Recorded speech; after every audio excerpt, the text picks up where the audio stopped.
मेरे प्यारे देशवासियों, नमस्कार। मन की बात का ये 91वां एपिसोड है। हम लोगों ने पहले इतनी सारी बातें की है, अलग अलग विषयों पर अपनी बात साझा की है, लेकिन इस बार मन की बात बहुत खास है। इसका कारण है इस बार का स्वतंत्रता दिवस, जब भारत अपनी आजादी के 75 वर्ष पूरे करेगा। हम सभी बहुत अद्भुत और ऐतिहासिक पल के गवाह बनने जा रहे हैं। ईश्वर ने ये हमें बहुत बड़ा सौभाग्य दिया है। आप भी सोचिए, अगर हम गुलामी के दौर में पैदा हुए होते तो इस दिन की कल्पना हमारे लिए कैसी होती। गुलामी से मुक्ति की वो तड़प, पराधीनता की बेड़ियों से आजादी की वो बेचैनी कितनी बड़ी रही होगी। वो दिन जब हम हर दिन लाखों लाख देशवासियों को आजादी के लिए लड़ते, जूझते, बलिदान देते देख रहे होते। जब हम हर सुबह इस सपने के साथ जग रहे होते कि मेरा हिंदुस्तान कब आजाद होगा, और हो सकता है हमारे जीवन में वो भी दिन आता जब वंदे मातरम और भारत माँ की जय बोलते हुए हम आने वाली पीढ़ियों के लिए अपना जीवन समर्पित कर देते, जवानी खपा देते।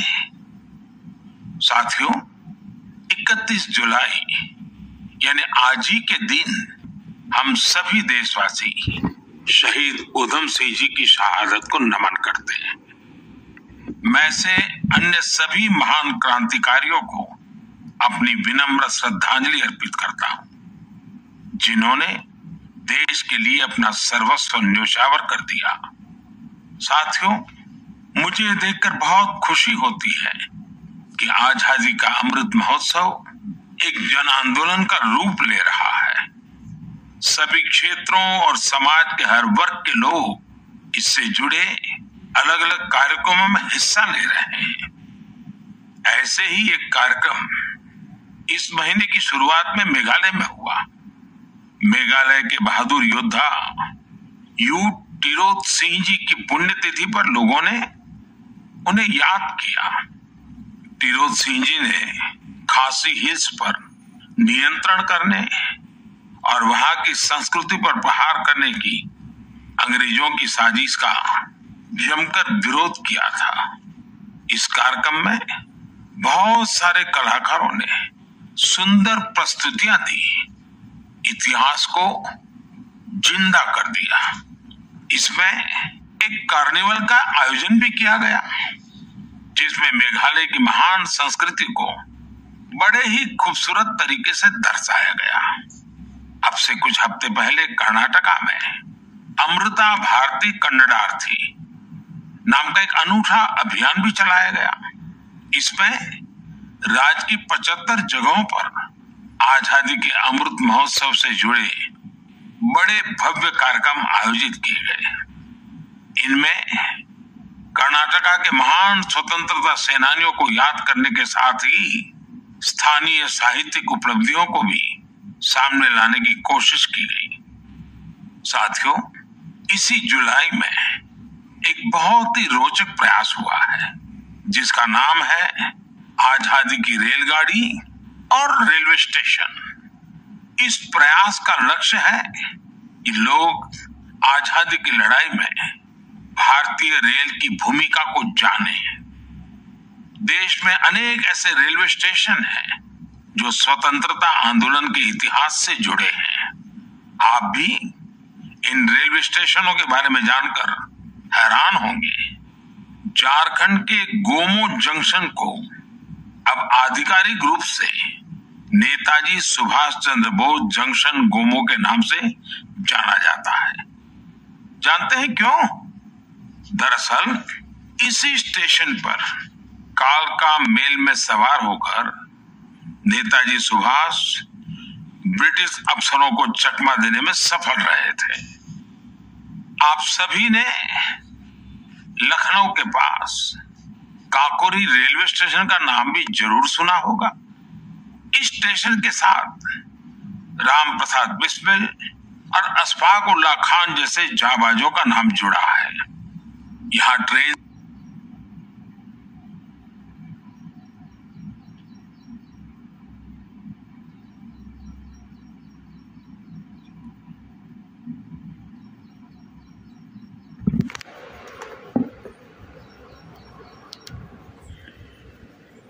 राम प्रसाद बिस्मिल और अशफाक उल्लाह खान जैसे जाबाजों का नाम जुड़ा है। यहाँ ट्रेन से जा रहे अंग्रेजों के खजाने को लूटकर वीर क्रांतिकारियों ने अंग्रेजों को अपनी ताकत का परिचय करा दिया था।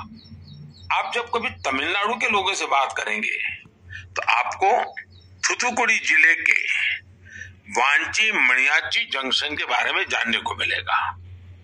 ये स्टेशन तमिल स्वतंत्रता सेनानी वांची नाथन जी के नाम पर है। ये वही स्थान है जहां 25 साल के युवा वांची ने ब्रिटिश कलेक्टर को उसके किए की सजा दी थी। साथियों, ये लिस्ट काफी लंबी है। देश भर के 24 राज्यों में फैले ऐसे 75 रेलवे स्टेशनों की पहचान की गई है। इन 75 स्टेशन को बहुत ही खूबसूरती से सजाया जा रहा है। इनमें कई तरह के कार्यक्रमों का भी आयोजन हो रहा है। आपको भी समय निकालकर अपने पास के ऐसे ऐतिहासिक स्टेशन पर जरूर जाना चाहिए।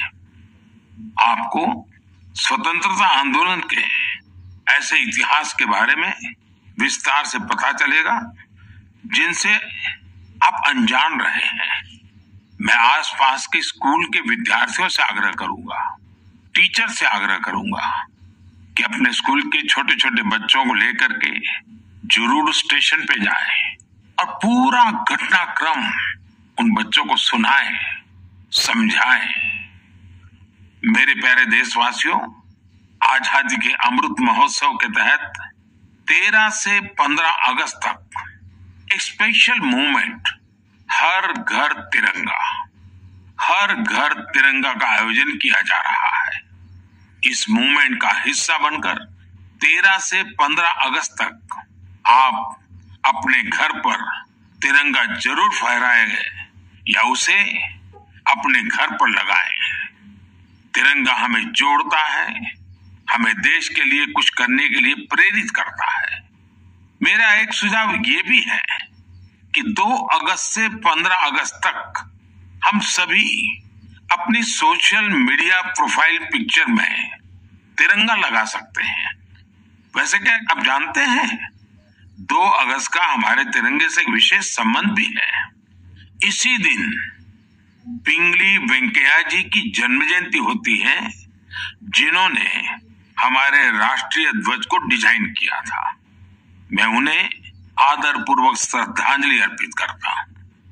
अपने राष्ट्रीय ध्वज के बारे में बात करते हुए मैं महान क्रांतिकारी मैडम कामा को भी याद करूंगा।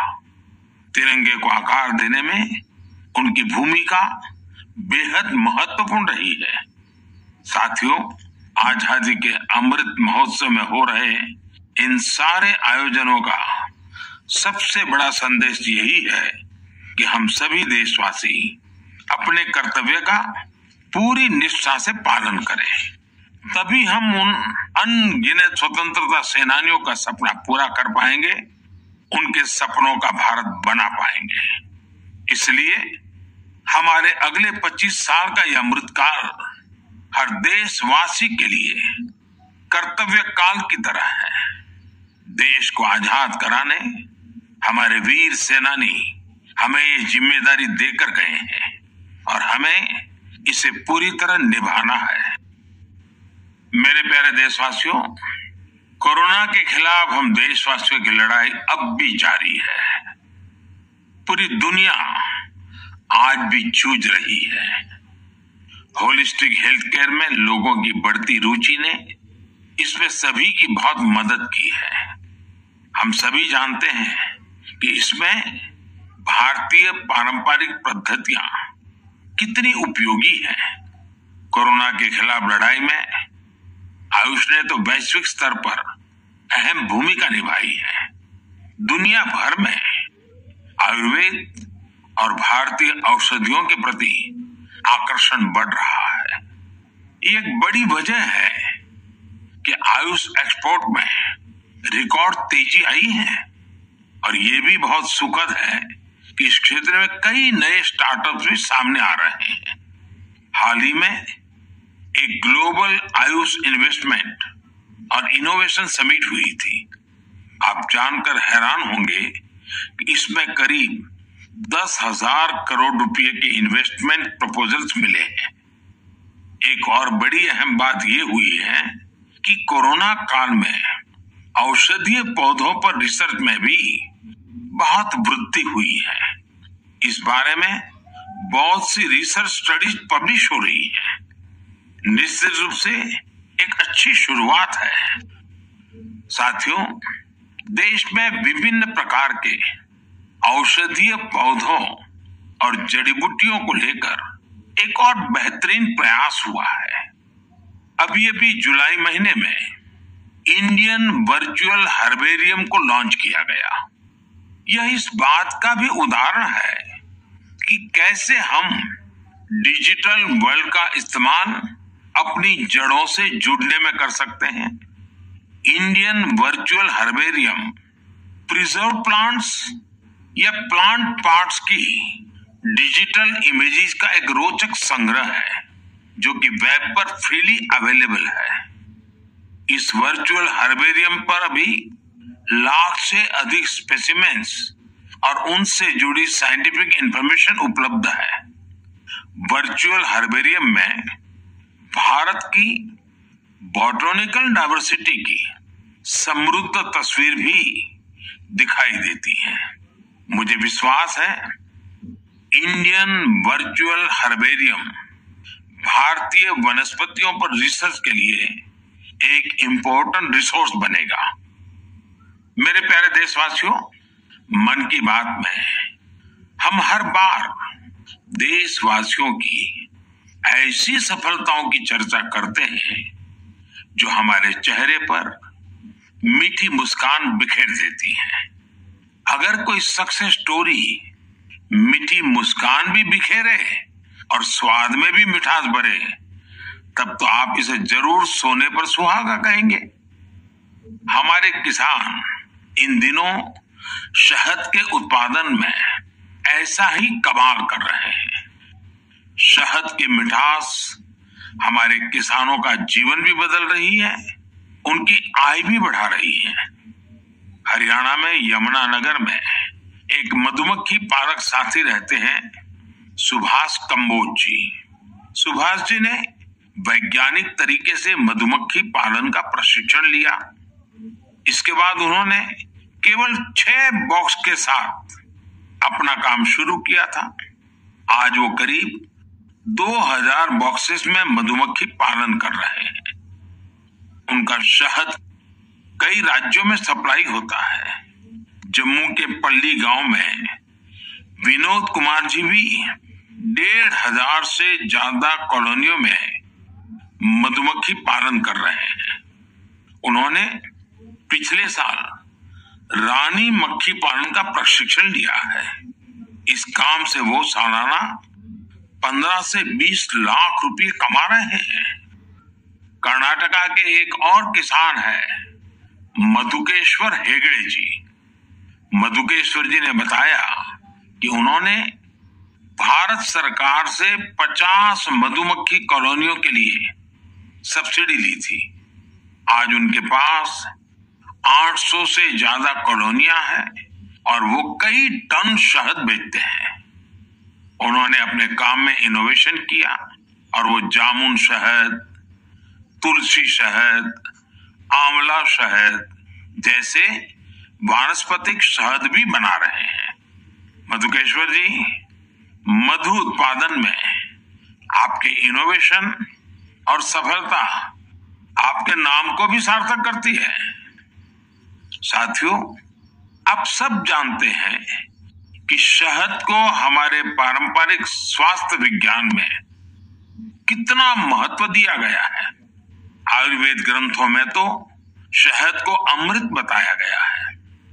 शहद न केवल हमें स्वाद देता है बल्कि आरोग्य भी देता है। शहद उत्पादन में आज इतनी अधिक संभावनाएं हैं कि प्रोफेशनल पढ़ाई करने वाले युवा भी इसे अपना स्वरोजगार बना रहे हैं। ऐसे ही एक युवा है यूपी में गोरखपुर के निमित सिंह। निमित जी ने बीटेक किया है, उनके पिता भी डॉक्टर हैं, लेकिन पढ़ाई के बाद नौकरी की जगह निमित जी ने स्वरोजगार का फैसला लिया। उन्होंने शहद उत्पादन का काम शुरू किया। क्वालिटी चेक के लिए लखनऊ में अपनी एक लैब भी बनवाई। निमित जी अब शहद और बी वैक्स से अच्छी कमाई कर रहे हैं और अलग अलग राज्यों में जाकर किसानों को प्रशिक्षित भी कर रहे हैं। ऐसे युवाओं की मेहनत से ही आज देश इतना बड़ा शहद उत्पादक बन रहा है। आपको जानकर खुशी होगी कि देश से शहद का निर्यात भी बढ़ गया है। देश ने national beekeeping and honey mission जैसे अभियान चलाए। किसानों ने पूरा परिश्रम किया और हमारे शहद की मिठास दुनिया तक पहुंचने लगी। अभी इस क्षेत्र में और भी बड़ी संभावनाएं मौजूद है। मैं चाहूंगा कि हमारे युवा इन अवसरों से जुड़कर उनका लाभ लें और नई संभावनाओं को साकार करें। मेरे प्यारे देशवासियों, मुझे हिमाचल प्रदेश से मन की बात के एक श्रोता श्रीमान आशीष बहल जी का एक पत्र मिला है। उन्होंने अपने पत्र में चंबा के मिंजर मेले का जिक्र किया है। दरअसल मिंजर मक्के के फूलों को कहते हैं।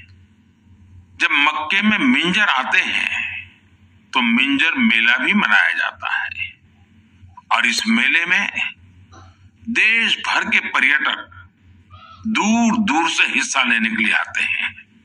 संयोग से मिंजर मेला इस समय चल भी रहा है। आप अगर हिमाचल घूमने गए हुए हैं तो इस मेले को देखने चंबा जा सकते हैं। चंबा तो इतना खूबसूरत है कि यहाँ के लोक गीतों में बार बार कहा जाता है, चंबे एक दिन आना कने महीना रहना। यानी जो लोग एक दिन के लिए चंबा आते हैं वे इसकी खूबसूरती देखकर महीने भर यहाँ रह जाते हैं। साथियों, हमारे देश में मेलों का भी बड़ा सांस्कृतिक महत्व रहा है। मेले जन मन दोनों को जोड़ते हैं। हिमाचल में वर्षा के बाद जब खरीफ की फसलें पकती हैं तब सितंबर में शिमला, मंडी, कुल्लू और सोलन में सैरी या सैर भी मनाया जाता है। सितंबर में ही जागरा भी आने वाला है। जागरा के मेलों में महासु देवता का आह्वान करके बीसू गीत गाए जाते हैं। महासु देवता का ये जागर हिमाचल में शिमला, किन्नौर और सिरमौर के साथ साथ उत्तराखंड में भी होता है। साथियों, हमारे देश में अलग अलग राज्यों में आदिवासी समाज के भी कई पारंपरिक मेले होते हैं। इनमें से कुछ मेले आदिवासी संस्कृति से जुड़े हैं तो कुछ का आयोजन आदिवासी इतिहास और विरासत से जुड़ा है। जैसे कि आपको अगर मौका मिले तो तेलंगाना के मेडारम का 4 दिवसीय समक्का सरलम्मा जात्रा मेला देखने जरूर जाइए। इस मेले को तेलंगाना का महाकुंभ कहा जाता है। सरलम्मा जात्रा मेला 2 आदिवासी महिला नायिकाओं समक्का और सरलम्मा के सम्मान में मनाया जाता है। ये तेलंगाना ही नहीं बल्कि छत्तीसगढ़, महाराष्ट्र और आंध्र प्रदेश के कोया आदिवासी समुदाय के लिए आस्था का बड़ा केंद्र है। आंध्र प्रदेश में